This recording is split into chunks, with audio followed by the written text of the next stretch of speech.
Aló, buenas tardes, queridos hermanos, amigos, familia. Hoy tenemos, verdad, el privilegio de encontrarnos juntos, de ir pues a la presencia del Señor, a escudriñar, a buscar.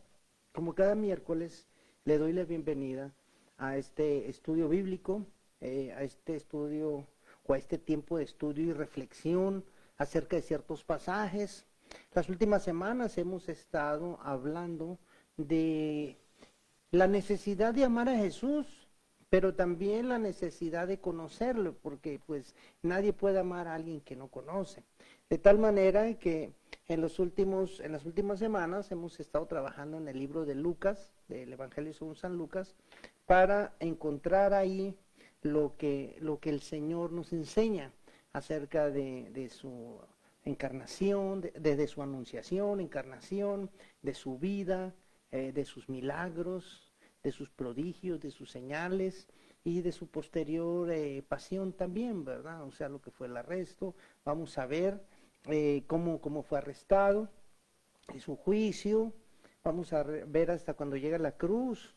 Y el domingo 4 de abril, que es el domingo de Pascua, ya vamos a llegar, como dicen por ahí, ¿verdad? Con el hacha bien afilada.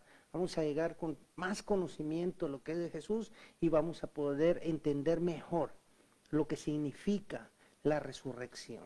La resurrección, queridos amigos, hermanos, es maravilloso, es un milagro, es un acto divino, es la muestra del poder de la mano de Dios sobre las cosas naturales que Él mismo ha creado, dándonos a nosotros la esperanza de una nueva vida. En aquel tiempo los saduceos, ¿verdad?, pensaban que no había una vida espiritual, que no había una tal resurrección. Hoy en la actualidad también hay filosofías, hay pensamiento, hay sectas, hay denominaciones inclusive que no creen en la resurrección como está plasmada aquí en la Biblia. Y es necesario combatir la ignorancia con el conocimiento. No vamos a combatir la mentira con otra mentira o una verdad media. Hay que combatirla con la verdad. Y la palabra es la verdad. Jesús dijo, yo soy el camino, la verdad y la vida. ¿A dónde? ¿A qué vida él se estaba pronunciando? Pues a la vida eterna, hermano. A la vida que es después de esta. Aunque aquí, la verdad, si tú estás en la sintonía, en la sumisión, en el camino del Señor, puedes también tener una vida bonita, una vida de muchas bendiciones, de muchas, vamos a decirlo así, de muchas manifestaciones de Dios diario en tu vida. Así es que, amados hermanos, pues empezamos, ¿verdad? Sean ustedes bienvenidos. Esa fue una leve introducción al tema. Hoy nuestro tema es en el capítulo 15 de Lucas. Vamos a ver el capítulo 15 completito. Son 3 parábolas. Y el tema de hoy es el gozo de encontrar lo perdido. Fíjate bien el nombre. El gozo de encontrar lo perdido. ¿Sí? Así es que vamos a hablar de lo que es la oveja perdida, la moneda perdida y por supuesto del hijo pródigo. Sí, es el capítulo 15 del libro de Lucas. San Lucas empieza del versículo 1 al 32. Vamos a ir avanzando rápido, vamos a ir sacando los puntos estratégicos o los puntos que nos van a guiar a entender, ¿verdad? Esta enseñanza. Así el tema de hoy es el gozo de encontrar lo perdido. El gozo de encontrar lo perdido. Y bueno, sean ustedes bienvenidos. Les habla Martín Lizárraga, pastor de la iglesia Oasis de Salvación, aquí en Tucson, Arizona. Así es que, amados hermanos, vamos a empezar. Vamos a orar al final. Les recuerdo cualquier comentario, pregunta, hermano, es muy importante eso, peticiones de oraciones.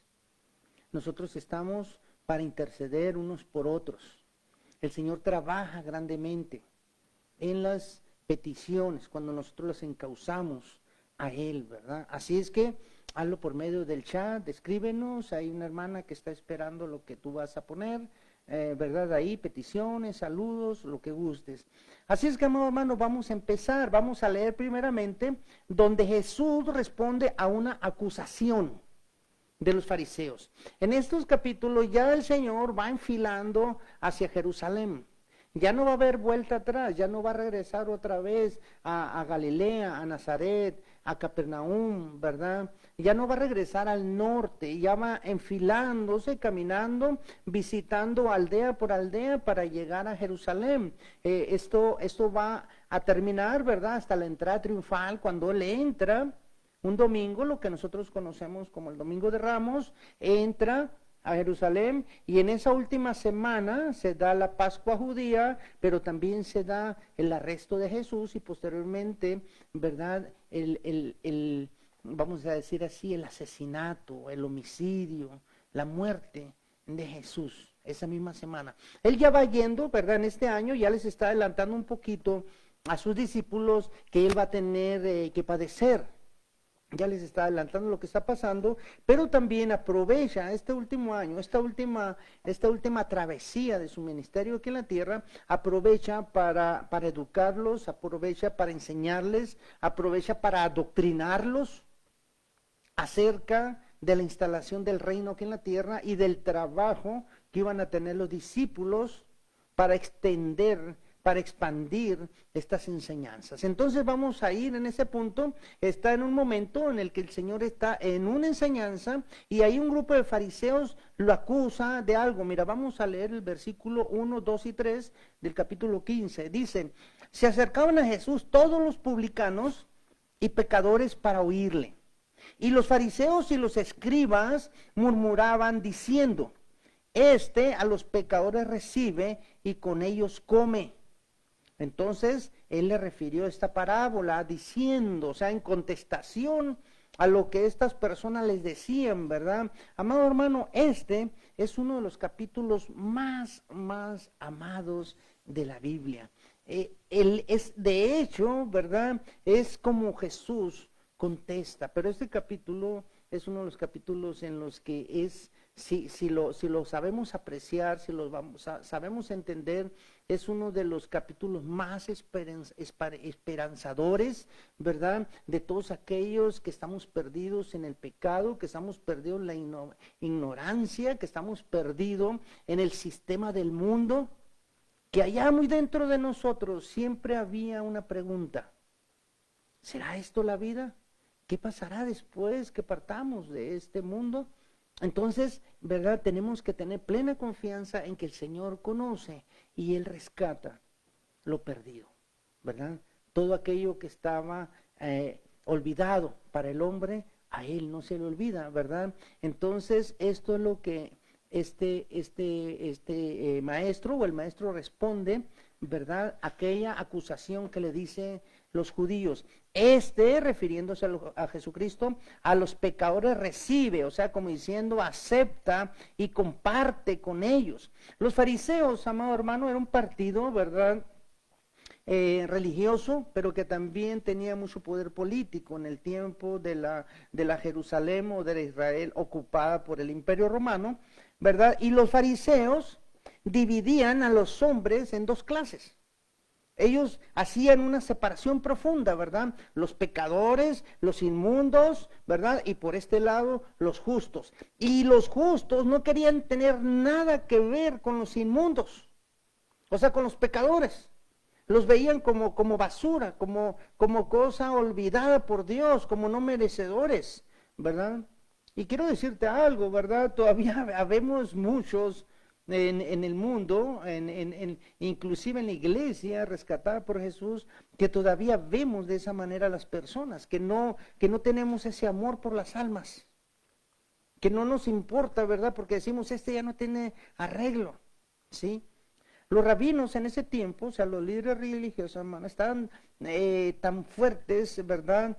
Su ideología de no asociarse, que hasta incluso, fíjate bien, incluso les llegaron a negar la enseñanza de la palabra de Dios. O sea, no los creían, vamos a decir así, dignos de que se les enseñara la ley, las promesas, de que conocieran, ¿verdad? La historia de Dios con el pueblo de Israel, ¿verdad? Los profetas, todo eso, ellos no lo consideraban que eran justos, dignos de recibirlo, o sea, hasta eso, hasta eso. Y esto trae a mi mente, ¿verdad? Hay una época, por allá en el tiempo de la revolución industrial en Europa, ¿verdad? Conocido como el oscurantismo.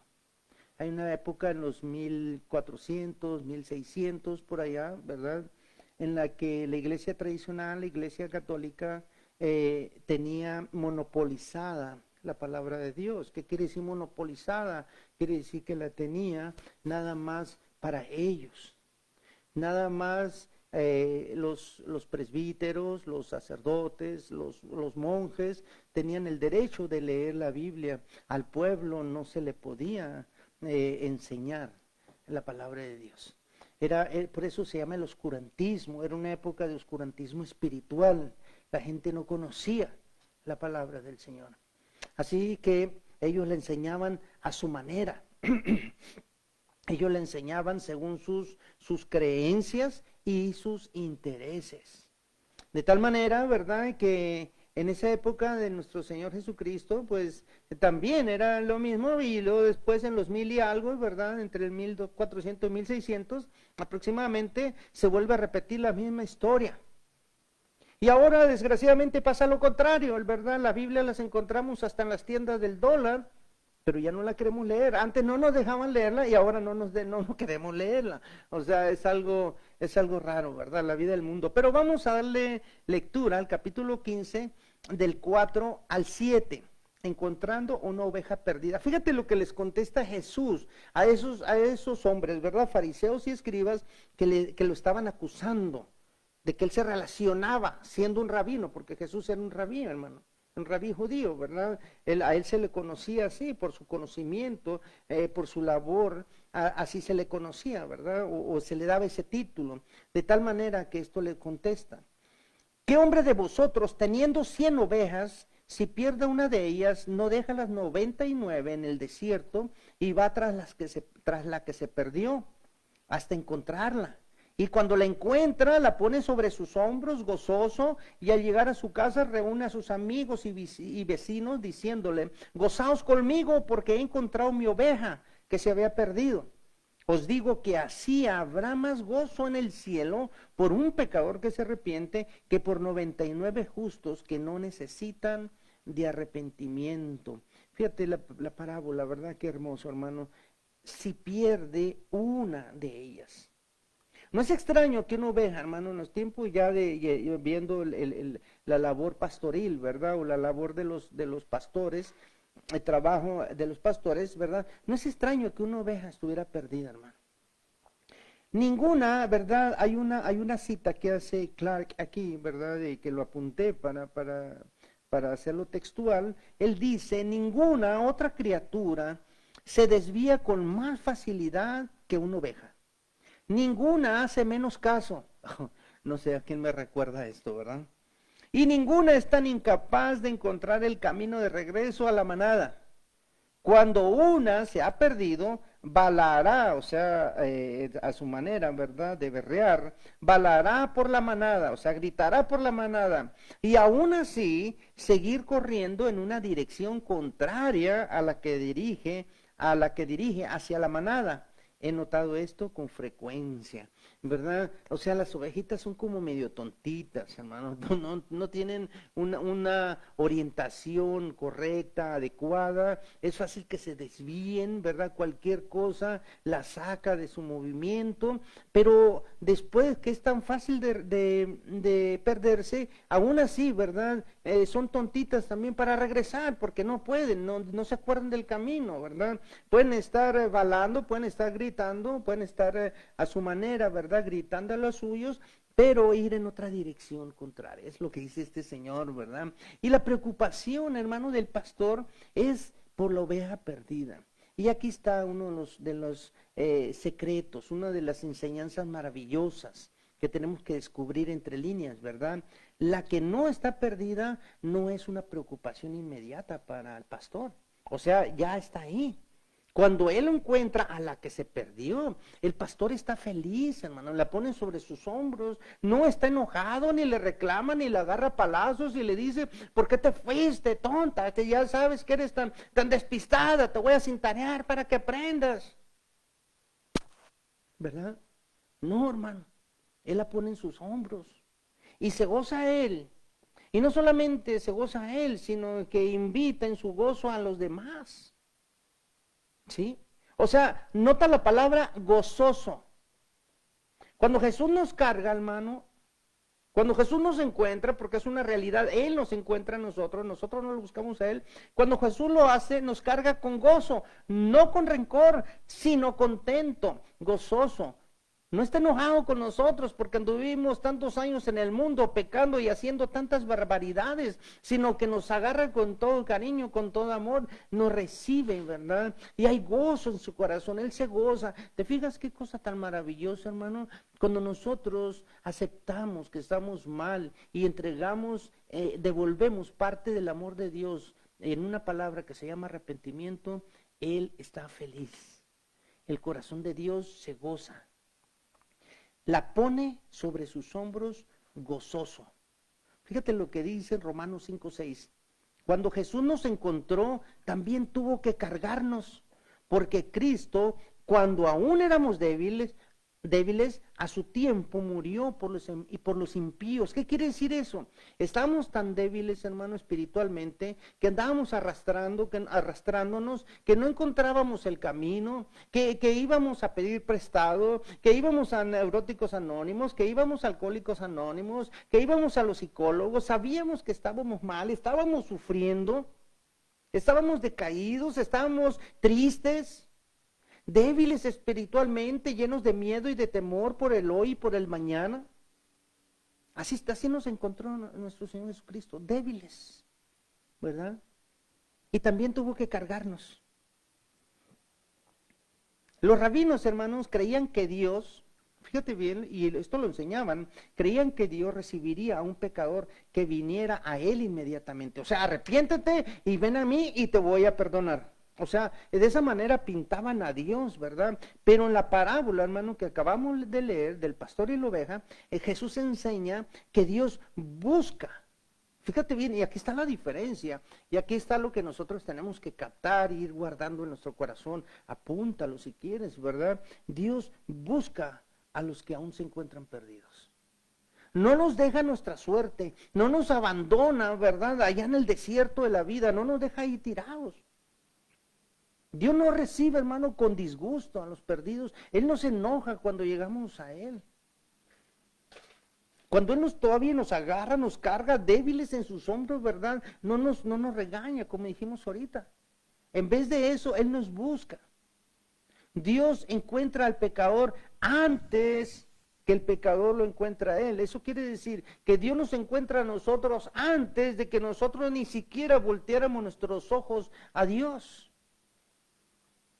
¿Te fijas? Nosotros no queríamos ser salvos, nosotros queríamos andábamos buscando soluciones aquí en la tierra. A todas nuestras crisis, a nosotros le damos soluciones desde el vista de hombre, vamos a decir así, normal.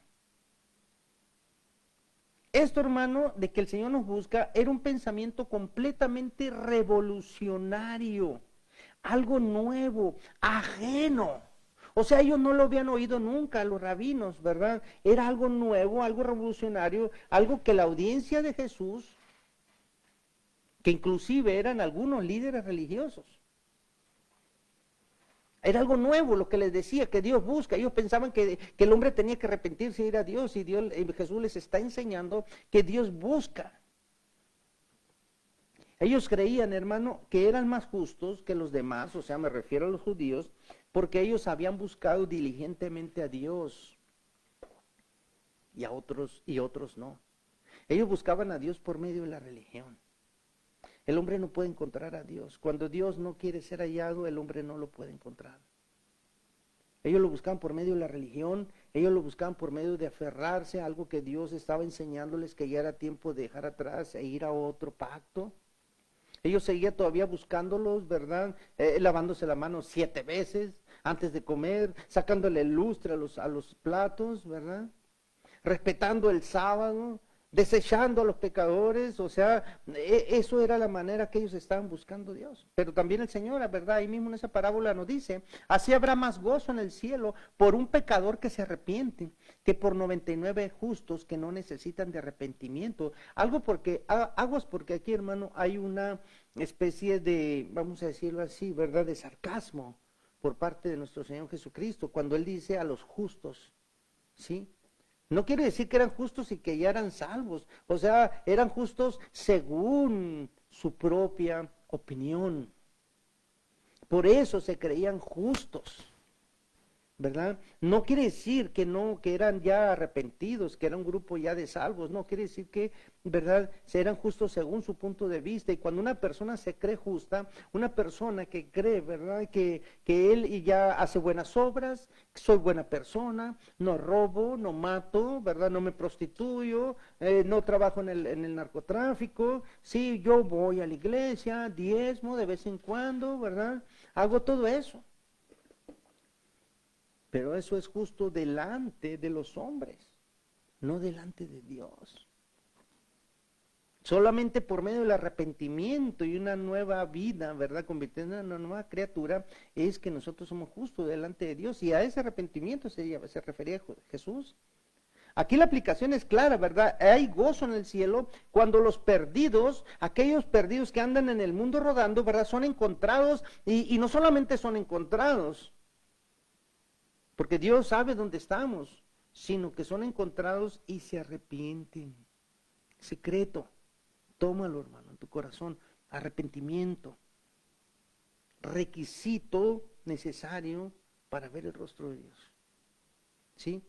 Aunque quizá no haya gozo, ¿verdad?, entre los fariseos, cuando uno de esos publicanos, de esas prostitutas, de esos impíos, se arrepiente, aunque a lo mejor para los fariseos no hay gozo, en el cielo sí. Eso es lo que le está diciendo Jesús. Por eso se llama el tema, ¿verdad?, buscando lo perdido. Ahora vamos a otra parábola, ¿verdad?, que tiene el mismo significado, la misma señal, y es encontrando la moneda perdida. Lucas 15, 8 a 10. Fíjate lo que dice, perdón.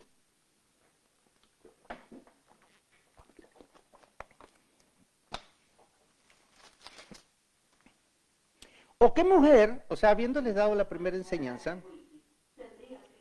o qué mujer que tiene 10 dracmas, si pierde una dracma, no enciende la lámpara y barre la casa y busca con diligencia hasta encontrarla? Y cuando la encuentra, reúne a sus amigos y vecinos diciendo, gozaos conmigo porque he encontrado la dracma que había perdido. Así os digo que hay gozo delante de los ángeles de Dios por un pecador que se arrepiente. Anteriormente estábamos platicando y hablando, ¿verdad?, de que hay gozo en el cielo, de parte en el corazón de Dios, cuando un pecador se arrepiente. Y aquí nos vuelve a recordar el mismo sentimiento, la misma emoción, el mismo gozo de Dios, pero ahora incluye, ¿verdad?, inclusive a los ángeles, encontrando la moneda perdida. ¿Qué mujer, dice, o qué mujer tiene 10 dracmas, si pierde una dracma era una monedita, ¿verdad? Si al pastor, hermano, le importaba en la parábola anterior, si a aquel pastor le importaba una ovejita de 100, entonces tiene sentido, ¿verdad?, que esta mujer que tiene solamente 10 dracmas, o sea, 10 moneditas, ¿verdad?, ella no solo descarta la moneda como perdida y deja de preocuparse por ella. ¿Qué quiere decir eso? Tiene 10 moneditas, ¿verdad? Se le cayó una y ya, ni modo, me quedan 9, con eso es suficiente, ¿verdad? Ahora, había una tradición entre las mujeres judías, ¿verdad?, que esos dracmas o esas moneditas las ponían en una cadenita de plata. Y esa cadenita, ¿verdad?, se la acomodaban como un ornamento, como un adorno, ¿verdad?, precioso para ellas, ¿verdad?, en ese tiempo a la mujer. De tal manera que esa mujer, ¿verdad?, si se le perdió una monedita, ya en su arreglo personal, aquel arreglo que todo el mundo iba a ver, ya iba a tener 9 moneditas. Le hacía falta para estar completa. ¿Sí? De tal manera que ella sentía que le hacía falta algo. ¿Y qué hace? Dice que enciende la lámpara, o sea, trae luz, ¿verdad? Y barre la casa y ahí está buscando. ¿Le acuerdas de que eran pisos de tierra, nada más aplanados, ¿verdad? Y ahí está barriéndole con diligencia, o sea, con mucho empeño hasta encontrarla. Igual que aquella parábola que acabamos de leer de la oveja, ¿verdad? Sería difícil de encontrar. ¿Sí? Una moneda, imagínate, tan pequeña en un piso de tierra. Pero ella dice que con diligencia la busca hasta encontrarla. ¿Y esto por qué es, hermano? ¿Por qué estamos viendo esto? Por aquella acusación que le hacían los fariseos, ¿verdad, Jesús? Se relaciona con pecadores y come con ellos. ¿Por qué se relaciona entonces Jesús con los pecadores, hermano? Por eso que está haciendo esta mujer. Por eso que hizo el pastor aquel buscando a la oveja. ¿Qué es, hermano? Porque Dios naturalmente quiere recobrar lo que es suyo y que está perdido, igual que nosotros. Tú y yo somos propiedad de Dios. Nosotros no nos hicimos a nosotros mismos. Nosotros no somos producto de un accidente en el universo, de piedras que chocaron. Nosotros no somos producto de una célula olvidada en el fondo del mar. No somos producto de la evolución del mono. Nosotros somos hechura de Dios. Y cuando una persona, un alma anda fuera de Dios, para Dios algo le hace falta en su corazón. Es como si hubiera perdido una ovejita, es como si hubiera perdido una dracma, una monedita. Cuando uno de nosotros se pierde, para Dios hay un faltante, un vacío en su corazón. Él sufre. Y hay tal sufrimiento en su corazón, ¿verdad?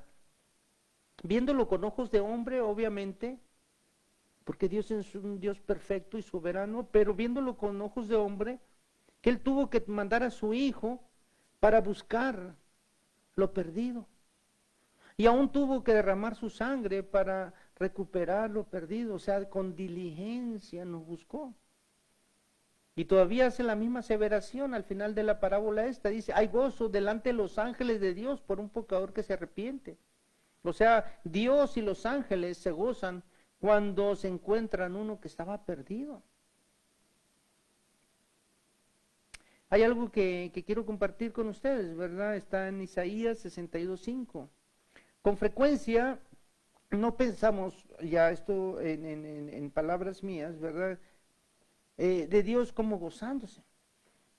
Pero este pasaje, hermano, nos dice que sí lo hace y en cuáles circunstancias sí se goza el Señor con nosotros. Fíjate, dice, como el gozo del esposo con la esposa, así se gozará contigo el Dios tuyo. Esa felicidad entre el esposo y la esposa, de caminar juntos, de buscar el camino juntos, proyectos juntos, de vivir batallas diarias, de desgastarse por la vida, envejecer. Ese gozo, hermano, es todavía, ¿verdad? Algo pequeñamente comparativo, o el profeta lo está buscando, cómo enseñarnos.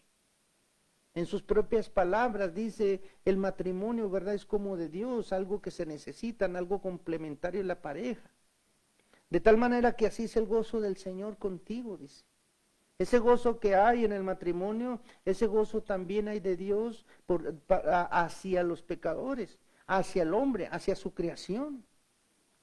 Jehová, hermano, está en medio de ti, dice el profeta Sofonías, ¿verdad? Poderoso.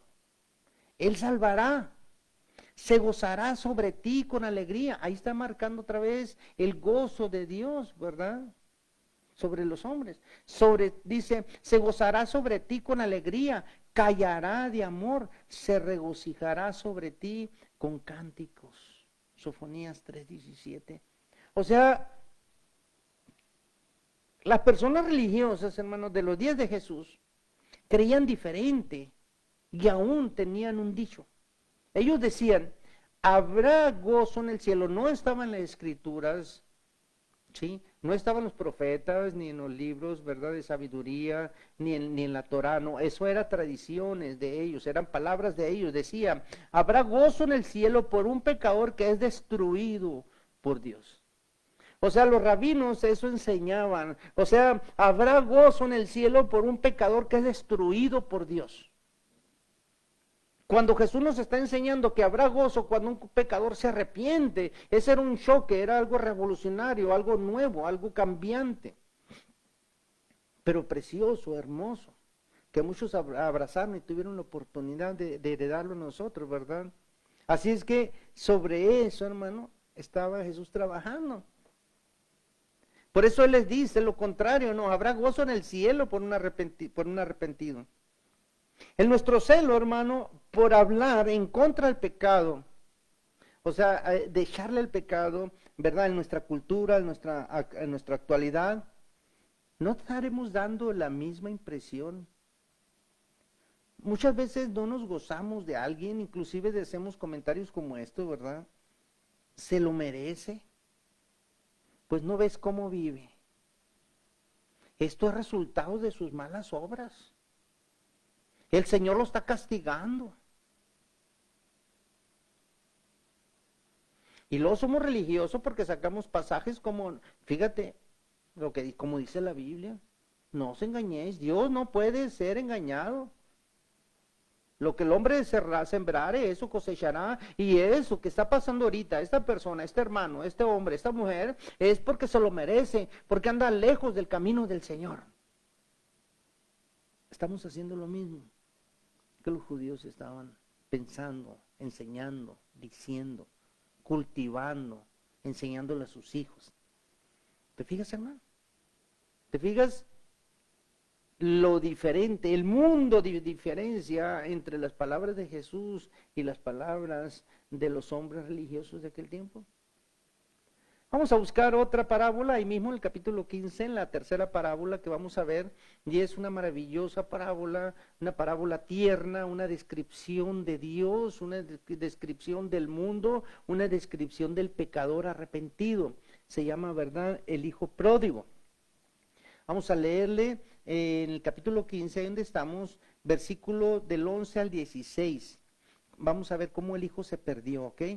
Dice, también dijo, o sea, agregando a las otras dos parábolas, un hombre tenía 2 hijos y el menor de ellos, como dijo a su padre, Padre, dame la parte de los bienes que me corresponde, y le repartió los bienes. No muchos días después, juntándolo todo, el hijo menor se fue lejos a una provincia apartada y ahí desperdició sus bienes viviendo perdidamente. Y cuando todo lo hubo malgastado, vino una gran hambre en aquella provincia y comenzó a faltarle. Y fue él y se arrimó a uno de los ciudadanos de aquella tierra, el cual le envió a su hacienda para que apacentase cerdos, o sea, para que alimentase cerdos. Y deseaba llenar su vientre de las algarrobas que comían los cerdos, pero nadie le daba. Ahí nos está describiendo, hermano. Así le decimos al Señor, así yo veo en las televisiones, en las noticias, ¿verdad? El empoderamiento de las mujeres, porque su vida le pertenece, su cuerpo le pertenece. Ella puede decidir si aborta o no aborta. Eso es lo que hizo este hombre, el hijo menor. ¿Qué hizo? Le dijo al Señor, no quiero saber nada de ti, dame lo que me corresponde y ya me voy. Y vivió perdidamente en una provincia apartada. ¿Quién es el hijo menor? Nosotros. ¿Quién es el padre? Dios, que con amor, ¿verdad?, le dio lo que le pertenece. ¿Quién es esa, o dónde está esa provincia apartada donde se fue este pecador? El mundo, hermano. Un mundo lleno, ¿verdad?, de todo lo que Dios dispone y quiere para nosotros. Un mundo completamente contrario a lo que Dios ha dispuesto de la creación. Así es que, ¿verdad?, ese es el sentido de esa parábola. Les está enseñando todavía a aquellos que lo están acusando de que él aceptaba a los pecadores. Fíjate lo que le dice el hijo, dame la parte de los bienes. En aquellos días, hermano, un padre podía dar la herencia antes o después de su muerte, pero lo más normal, lo más común y corriente, ¿verdad?, se hacía después de la muerte. El hijo menor le pide una excepción especial, le está diciendo, ¿sabes qué? Ya no quiero saber yo nada más de ti, yo ya me quiero ir. El padre, hermano, claramente ilustra el amor de Dios, o sea, se está describiendo a Dios, como le decía, ¿verdad? Su amor permitiría la rebelión y respetaría la voluntad del hombre, libre albedrío, lo que tenemos tú y yo. El padre sabía muy bien, hermano, qué pasaría con su hijo. Él conocía esa provincia apartada. Él conocía o conoce el mundo en el que nosotros vivimos. Pero el hijo quiso irse. Él pide una excepción especial. Él escogió. Le dijo, es un mal camino, pero ahí está, tú vete. Efectivamente, el hijo que hace, dice la palabra, se fue lejos a una provincia apartada y ahí desperdició sus bienes viviendo perdidamente. O sea, el hijo dejó su área, ¿verdad?, para ser independiente, se apartó del padre. Pero pronto, ¿verdad?, en lo que él creía que era la libertad, se encuentra ¿en dónde, hermano? En el cautiverio, en las prisiones, en las cárceles espirituales del pecado. Y dice, ¿verdad?, que aquel hombre cuando vino su ruina espiritual o su vida material, en el caso de la parábola, dice que un hombre se acercó a aquellos que conoció ahí y le pidió trabajo y lo mandó a su hacienda a apacentar cerdos. O sea, un criador de cerdos era, por supuesto, ¿verdad?, considerado inmundo por los judíos, como dice el Levítico 11:7. Y no podía haber una profesión más asquerosa que la de alimentar cerdos. Imagínate el olor, ¿verdad? Imagínate religiosamente, ¿verdad?, que los cerdos representaban lo contrario a lo que Dios quería. El judío en ese tiempo y hoy en la actualidad no quiere saber nada de cerdo. No se come un hot dog porque puede tener una pequeña proporción de cerdo. No come tocino, ¿verdad?, porque el Señor lo prohibió en el antiguo pacto, debo decirlo, por situaciones específicas aquel pueblo. No nos confundamos ahora con los que dicen que son judíos, ¿sí?, y que no comen cerdo. Esas leyes eran para ellos. Por ese viaje era una ley de salud, más que religiosa, era una ley de salud. El cerdo tiene ciertas propiedades que nos caen mal al estómago. La mayoría de nosotros nos cae mal el cerdo si comemos de más o comemos en la noche o lo comemos mal preparado. Entonces, no nos desviemos de eso, ¿verdad? Y dice que trabajó con esa persona alimentando esos cerdos. Y dice que aún las algarrobas, él deseaba, ¿qué eran las algarrobas? Eran plantas con pequeñas frutitas o bolitas, ¿verdad?, que los cerdos comían. Vamos a decir así como ahora lo que se le da, sorgo o maíz y cosas como esa. Se le daban a eso y aún eso se le antojaba. Pero dice que nadie le daba. O sea, ni siquiera eso le daban de comer. O sea, era peor que un animal, porque los animales sí podían comer, aunque sea algarroba, los cerdos. Y él ni siquiera eso. Dice ahí, ¿verdad? Pero nadie le daba. Y hice una nota aquí, ¿verdad?, para poder comentar al respecto, ¿verdad? Si alguien le hubiera ayudado, hermano, yo quiero que pienses esto, lo visualices en tu mente. Si alguien le hubiera ayudado a ese hijo pródigo en aquella vida perdida, o sea, si alguien le hubiera dicho, ay, pobrecito, mira, sí come algarrobas, o te traje este panecito, te traje esos machihuis, como dicen, ¿verdad?, ahí en el rancho, en Sonora. Sí, los machihuis, o sea, el desperdicio de todas las comidas se lo echan a los puercos en unas latitas, en unos contenedores y se lo dan, esos son los machihuis, o sea, las sobras de las comidas del día, ¿verdad?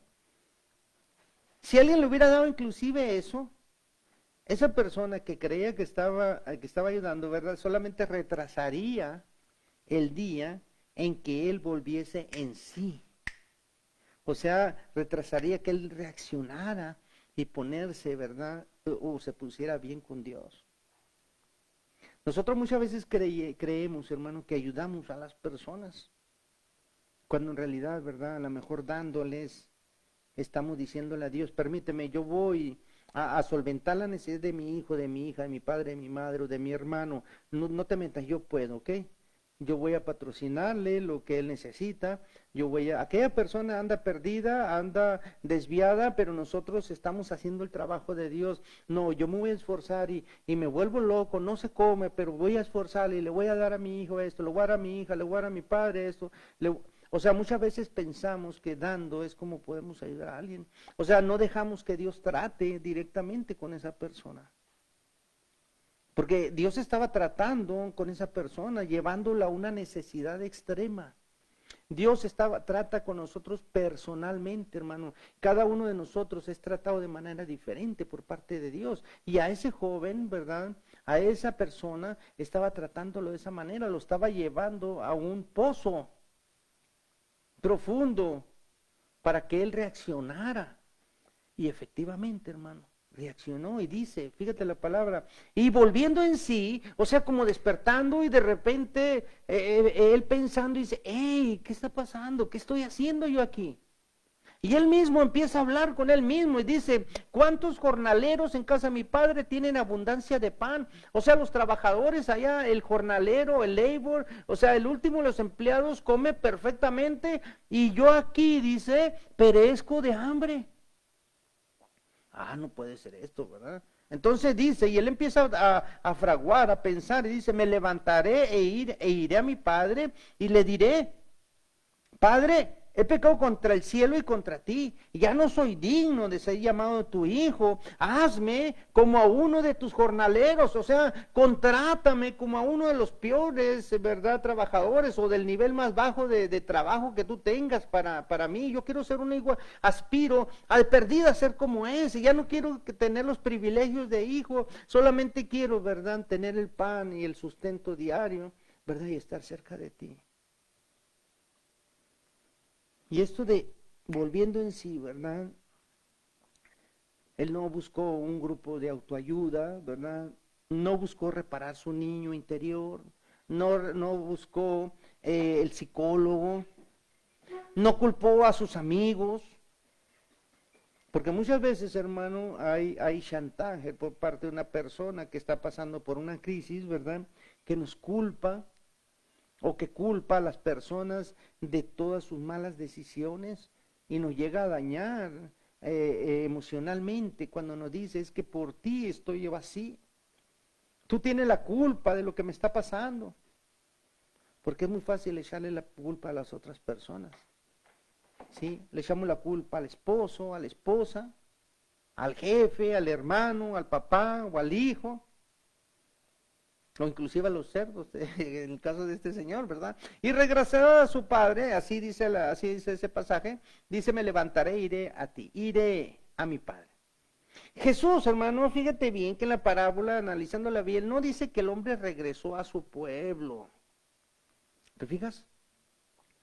O a su casa. Él dice específicamente que regresó ¿a quién? A su padre. ¿Sí te fijas? O sea, porque son detalles que tenemos que ver para entender la gema, la piedra preciosa que es esta enseñanza. Dice, regresó a su Padre. Así es como nosotros, hermanos, necesitamos regresar a Dios, al Padre. Regresar a Él primeramente, primordialmente, ¿verdad? Antes inclusive de regresar a la iglesia o regresar con amigos cristianos, ¿te fijas? O sea, lo que quiere decir o lo que yo quiero expresar aquí, hermano, es que muchas veces pensamos que porque vamos a la iglesia y ya nuestra conciencia, ¿verdad?, va a estar limpia, somos libres de pecado. La iglesia, hermano, no salva. La iglesia no perdona. La iglesia no tiene capacidad para limpiar los pecados. Es Dios a través de Jesús. O sea que el arrepentimiento tiene que ser primero con Dios. Tenemos que ir al Padre precisamente en arrepentimiento, doblando rodillas, reconociendo, sometiéndonos a su ley, dejando de vivir como nosotros queremos vivir en el mundo. Así como aquel, ¿verdad?, hijo que regresó al Padre. Es obvio que también regresó al pueblo, porque después de haber ido al pueblo, es obvio que también regresó a sus amigos. Pero el enfoque de él no estaba en regresar al pueblo, a su casa, al rancho o a los familiares. No, su enfoque estaba ¿a quién? Con el Padre. Y él le dice, ¿verdad? Padre, he pecado contra el cielo y contra ti. No le dice, he pecado contra la familia, contra el pueblo, contra los amigos, contra la iglesia, contra la fe. No, no le dice, he pecado contra ti. Ya no soy digno de ser llamado tu hijo. Hazme como a uno de tus jornaleros. Este hijo, hermanos, demuestra su sentir, demuestra, ¿verdad?, su plena indignidad. Soy indigno. Ya no merezco que me digas hijo. Reconozco, ¿verdad?, que he pecado. Confesión de pecado. esenciales, o sea, puntos esenciales para recibir el perdón, ¿verdad?, que el Padre quiere dar. Arrepentimiento y confesión de pecados. O sea, la idea es venir a Dios dispuestos, completamente como unos esclavos. Yo ya no soy digno, ¿verdad? Pero por su amor estoy aquí. Nos hace completamente sus hijos. Él sí tiene misericordia. Ve el Padre, ¿verdad? Aquel padre que recibe a su hijo con gozo. Dice, y levantándose, o sea, aquel que reaccionó a un lado de los cerdos, aquello que alimentaba, ¿verdad? Levantándose vino su padre, o sea, se fue, ¿verdad? Otra vez al padre. Y dice la palabra, y cuando aún estaba lejos, lo vio su padre. ¿Qué te enseña eso, hermano? Dice que en el camino todavía él estaba lejos, pero su padre lo estaba viendo. Lo vio su padre, dice, y fue movido a misericordia. Y corrió y se echó sobre su cuello y le besó. O sea, el padre ahí, ¿verdad? En el camino esperando. ¿Cuántos años, cuántos días, cuántos meses o cuántos años, repito, estaría aquel padre esperando que aquel hijo se arrepintiera y que volviera a él? ¿No te recuerda a tu padre o a tu madre? A mí me recuerda a mi madre, ¿no? A mí me recuerda a mi padre. ¿Cuántas veces, verdad, en la intentona de dejar la casa y regresas y aquella madre, verdad, ni siquiera te cuestiona, te recibe y te cocina y te dice, verdad, qué bueno que viniste? Aquel padre, verdad, que no te recibe a cintarazos ni a golpes, verdad, como este hombre dice que corrió, o sea, fue y lo encontró, verdad, y dice que se echó sobre su cuello. Y le besó, o sea, no le dice, y no dice, y le dio un beso. Aquí la idea dice, y le besó, o sea, no dice, le dio un beso y ya, le besó. O sea, quiere decir, ¿verdad?, que lo agarró literalmente a besos. ¿Te fijas, hermano? Qué bello es escudriñar la palabra, es buscar. Y el hijo le dice, ¿verdad? Abrazó a su padre, le dice, Padre, he pecado contra el cielo y contra ti, ya no soy digno de ser llamado tu hijo. Pero dice, ¿verdad?, que el padre dijo a sus siervos, sacad el mejor vestido y vestirle y poner un anillo en su mano y calzado en sus pies y traed al becerro gordo y matarlo y comamos y hagamos fiesta, porque este mi hijo muerto era y ha revivido, se había perdido y hallado, y comenzaron a regocijarse. Entiendo una cosa, hermano. Ninguna, ¿verdad?, de las cosas traídas al hijo eran cosas necesarias. Dice, sacad el mejor vestido, o sea, el de gala. ¿Sí? Ponerle un anillo en su mano y calzado en sus pies. Quiere decir que a lo mejor aquel venía hasta descalzo. O sea, le sacó lo lujo, le sacó lo mejor, el mejor alimento, o sea, el mejor becerro. Ninguna de esas cuatro cosas, o sea, el vestido, el anillo, el calzado o el becerro gordo, ninguna de esas cosas eran prioridades, o sea, eran necesarias. Lo hubiera recibido, ¿verdad? Y le dijo, pues, ¿sabes qué? Mira, quítate esas garras que trae y lávalas y vuelves a poner. Y mira, tenemos frijolitos y tortillas, ¿quieres comer? No, él echó la casa por la ventana. O sea, me habla a mí, hermano, y te lo comparto, de un Dios, ¿verdad?, que hace mucho más que suplir nuestras necesidades diarias. Dios te da mucho más de lo que nosotros merecemos realmente. O sea, Dios nos da mucho más de lo que nosotros necesitamos, hermano. Él suple nuestras necesidades con abundancia. El hijo menor, hermano, tenía dos peticiones, ¿sí? Ahí lo vemos en el 12, versículo 12. Padre, dame. ¿Verdad? Una petición, hermano, que mostró rebelión, ¿verdad? Esta petición, o sea, cuando le dijo que le diera su herencia, me refiero, en el versículo 12. Esta petición, hermano, lo llevó a una pobreza y destrucción espiritual.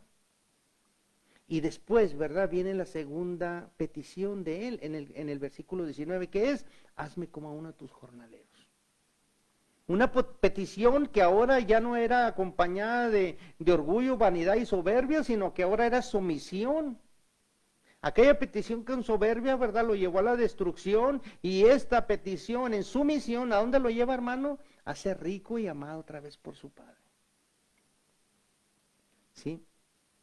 Obviamente, aquel hijo mayor, y que lo vamos a ver en otra ocasión, ¿verdad? Se molesta y le dice, padre, entonces, pues, ¿por qué le das a este, verdad? Que gastó toda su vida, o que gastó toda la fortuna por allá, ¿verdad? Con prostitutas, y aquí tú lo recibes, ¿verdad? Y con fiesta. Porque dice que el hijo mayor no quería entrar. ¿Sabes qué, hermano? Muchas veces nosotros somos como ese hijo mayor.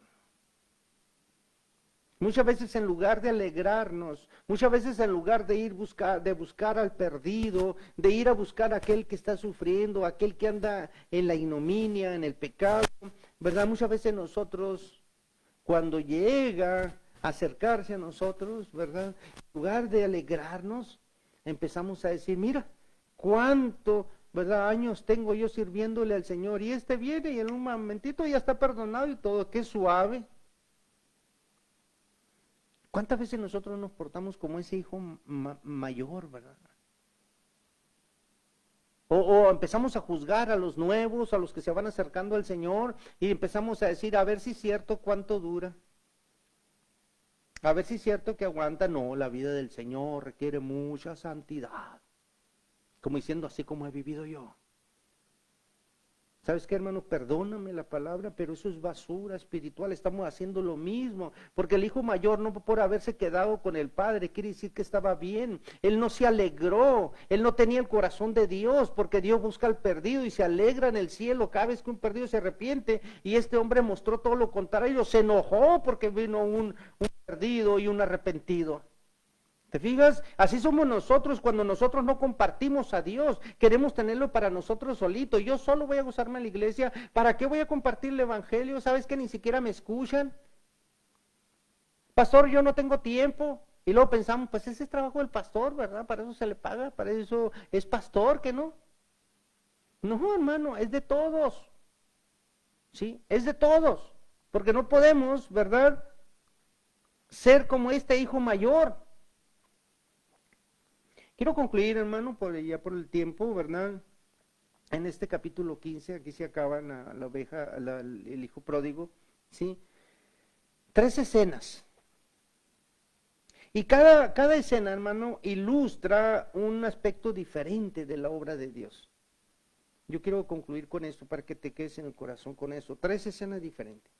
El hijo busca a los perdidos como el buen pastor. ¿Te das cuenta? O sea, Jesús, el buen pastor.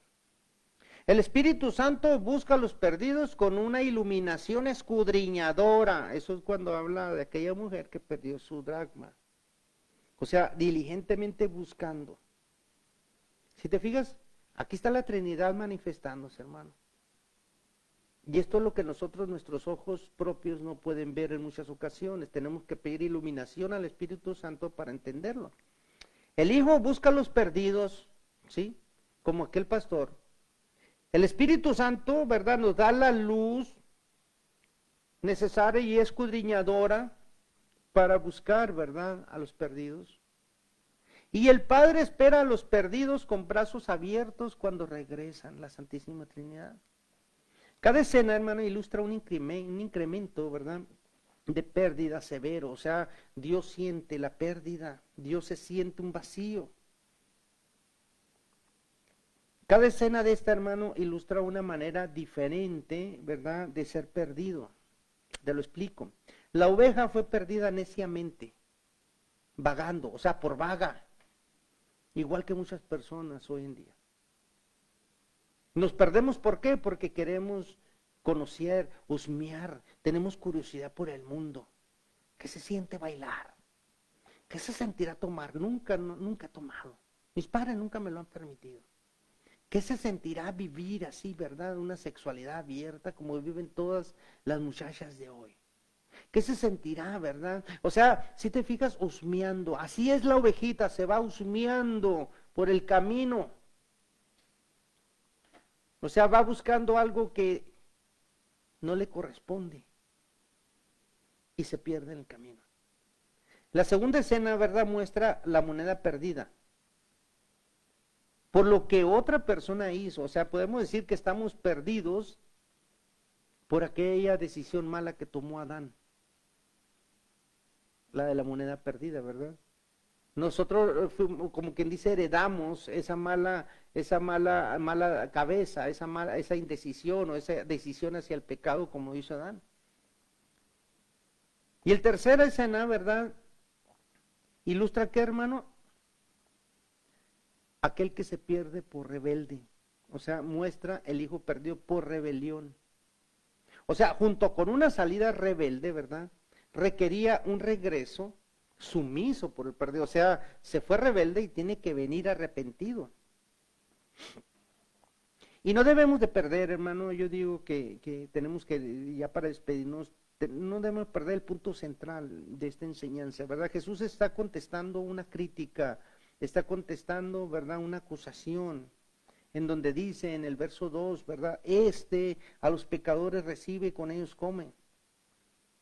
Por supuesto que debe buscar a los pecadores, así como el pastor, ¿verdad? Busca una oveja, ese es el trabajo de Jesús. Así como una mujer busca una moneda que está perdida, ¿verdad? Y como al padre, ¿verdad? Busca al hijo perdido. Es natural que el Hijo de Dios buscara a los perdidos. Es la misión de Jesús.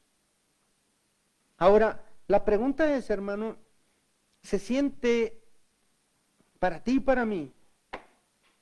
Se siente para ti y para mí. Es natural para Jesús buscar al perdido. Es natural para el Espíritu Santo iluminar y escudriñar. Es natural para el Padre estar esperando, ¿verdad? Aquel que anda extraviado. Ahora la pregunta con la que cierro yo esta enseñanza es, ¿se siente natural para nosotros buscar a los perdidos? ¿Tenemos el corazón de Dios?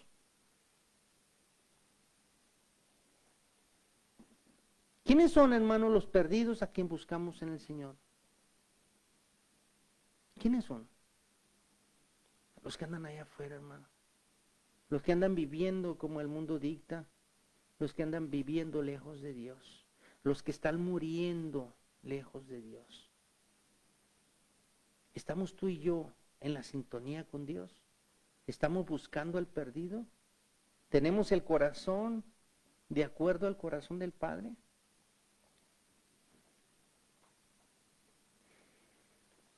Señor te bendiga, hermano, y te ilumine, igual como me ha iluminado a mí, me ha hecho ver por medio de este estudio muchas cosas que todavía no tenía bien acomodado, ¿verdad?, en mi corazón, y que tengo que empezar a trabajar en mi vida espiritual. Te aconsejo lo mismo para ti, ¿verdad? Empezar a trabajar, qué es lo que realmente yo siento, estoy en esa sintonía con Dios o digo que soy cristiano, pero vivo, ¿verdad?, como el mundano. Estoy enseñando, dirigiendo a mis hijos en esa dirección. No me importa mi vida, ¿verdad? Y menos la de mis hijos, porque si yo no pongo remedio a mi vida, mucho menos voy a influir a mis hijos. O mejor dicho, ellos van a ver, ¿verdad?, cómo vivo yo y van a hacer lo mismo o peor. Así es que estas enseñanzas son para recapacitar, hermano, para pensar. Hay peticiones, ¿verdad?, y también acciones de gracia. Hay que darle gracias a Dios, ¿verdad?, por Mateo. Mateo se sometió a una cirugía bastante. Mateo es un niño, ¿verdad?, un bebé allá en Hermosillo, que tenemos tiempo en oración. Se sometió a una cirugía bastante delicada hace unos días y el Señor ha contestado dándole una nueva oportunidad, ¿verdad?, le dio la vida nuevamente. Y bueno, es una acción de gracias que yo quiero elevar al Señor. Hay peticiones, ¿verdad?, todavía por Sasha, para los padres de Sasha, ¿verdad?, para que el Señor les permita sabiduría y entendimiento y que pueda también, ¿verdad?, con luz iluminadora, ¿verdad?, del Espíritu Santo, traerlos al Señor. Esos padres con esos niños especiales, hermano, tanto los padres de Sacha como Mateo necesitan mucha oración, necesitan mucha palabra. Nosotros tenemos, ¿verdad?, que mandarle mensajes como eso, que recapaciten y piensen y que solamente con la ayuda de Dios van a poder cumplir ese encargo, esa misión que Dios le dio con esos niños, ¿verdad? También oramos por Miriam Riesgo, la tenemos, ¿verdad?, en oración por una recuperación de su operación en la nariz, ¿verdad? Seguimos orando por Lupita Jesús Guerrero, por Lupita y Jesús Guerrero, un Hermosillo, ¿verdad?, por sus hijos. Seguimos orando, ¿verdad?, también por Amy Marina, por una restauración de esas cadenas de prisiones, de adicciones, ¿verdad? Seguimos orando y también agradeciendo por el nieto de nuestra hermana Marina, ¿verdad?, porque ya se está recuperando esa operación que le hicieron, Omar. También pedimos, ¿verdad?, por su hija Marcela, por está pasando un problema, una crisis por cuestión de una casa, ¿verdad? También seguimos orando por ella.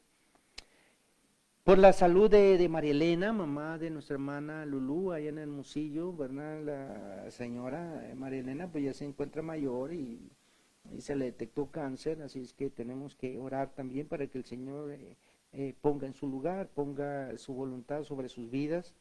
También estamos orando por nuestra hermana María Cinto, ¿verdad? Por su casa, ella está esperando que el Señor le bendiga con una casa, se la está pidiendo hace tiempo. También pedimos por Víctor y Astrid, ¿verdad? Por esos planes de familia que tienen ellos, para que bendiga el vientre de Astrid. También por Abigail, para que bendiga el Señor su vientre, ¿verdad? Y si es su voluntad, y expresamente su voluntad, lo subrayo, que los bendiga con familia. También pedimos por nuestra hermana Chávez, ¿sí? También seguimos pidiendo por ella y por el hermano Chávez también, esa pareja de siervos, ¿verdad? Que están pasando por un mal momento de enfermedad.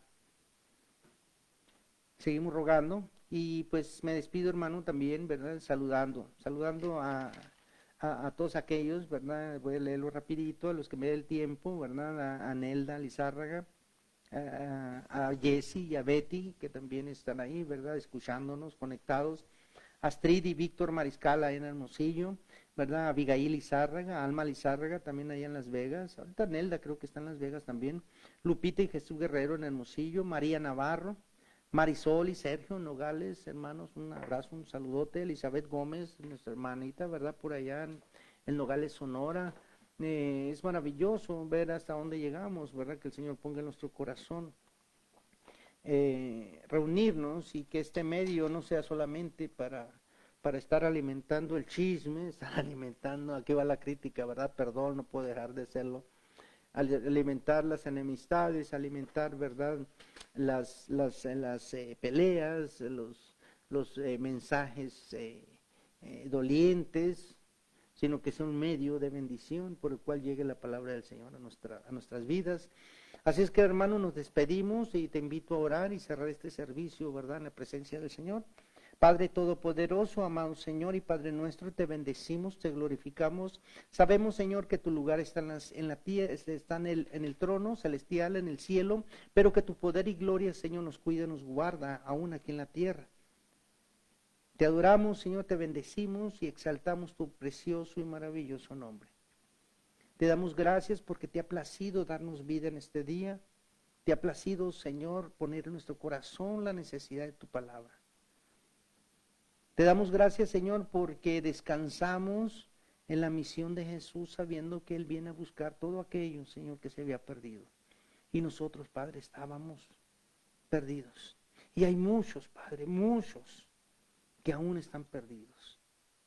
Gracias, Señor, porque todavía no ha reclamado el fin de este mundo, Señor, por paciencia y dando tiempo a todos aquellos que necesitamos arrepentirnos, Señor. Aquello que nosotros llamamos retraso y que inclusive decimos que no va a suceder, al contrario, deberíamos agradecerte que no suceda, pues es una oportunidad de arrepentimiento. Te bendecimos, Señor, te agradecemos. Gracias, Padre. Gracias por ser el buen pastor. Gracias, Señor, por no dejarnos, Señor, que nos hayamos perdido. Gracias porque tienes misericordia de nosotros, Señor. Gracias por la bendición tan grande que nos das día con día. Gracias por suplir nuestras necesidades. Gracias por sustentar este mundo que es nuestro hogar, Padre. Gracias. Gracias, Señor, porque solamente dice tu palabra que somos peregrinos y que estamos de paso. Gracias porque en este paso, en este peregrinar, Señor, nos amas y nos da todo lo que necesitamos. Y después de esta peregrinación, la vida eterna. Padre, ayúdanos. Pon en nuestro corazón la grande necesidad de buscar al perdido. Pon en nuestro corazón, Señor, de llevar a Cristo a todas las personas. A no juzgarlas, Señor, sino a dejarle a Cristo en su corazón, a sembrar en ellos la salvación que es a través de la fe en Él. Padre Todopoderoso, en el nombre de Jesús, te ruego por todas las peticiones. Te ruego por todos aquellos, Señor, que hemos estado unidos en este estudio, en esta palabra, y aquellos que se habrán de agregar. Y te suplico, Señor, por tu iglesia. para que tu Santo Espíritu, Señor, nos ilumine, que sea Cristo Jesús, Señor, nuestro camino, y que el destino final, Señor, sea ante tu presencia. En el nombre de Jesús, bendigo, Señor, a tu iglesia. Amén. Amados hermanos, gracias, el Señor les bendiga. Buenas noches, y si el Señor no dispone otra cosa, el domingo estaremos de nuevo compartiendo la palabra del Señor. Amén.